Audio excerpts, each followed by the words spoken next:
ഒരിക്കൽ ഷക്കൽ bin Humaid റളിയല്ലാഹു അൻഹു റസൂലുള്ളാഹി സ്വല്ലല്ലാഹു അലൈഹി വസല്ലമയോട് ആവശ്യപ്പെട്ടു, എനിക്ക് രക്ഷ തേടാനുള്ള ഒരു പ്രാർത്ഥന അവിടുന്ന് പഠിപ്പിച്ചു തരണം. നബി സല്ലല്ലാഹു അലൈഹി വസല്ലമ പറഞ്ഞു കൊടുത്തു, ഇങ്ങനെ പ്രാർത്ഥിക്കാൻ: അഊദു ബിക മിൻ ശർരി സംഇ വശർരി ബസരി വശർരി ലിസാനി വശർരി ഖൽബി വശർരി മനിയ്യി.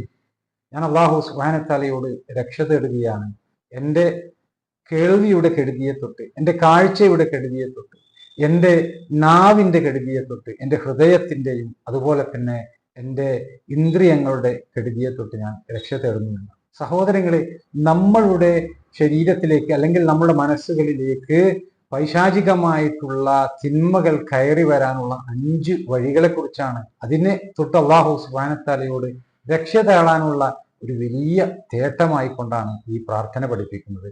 നമ്മളിത് ശരിക്കും ജീവിതത്തിൽ ഉപയോഗപ്പെടുത്തുക.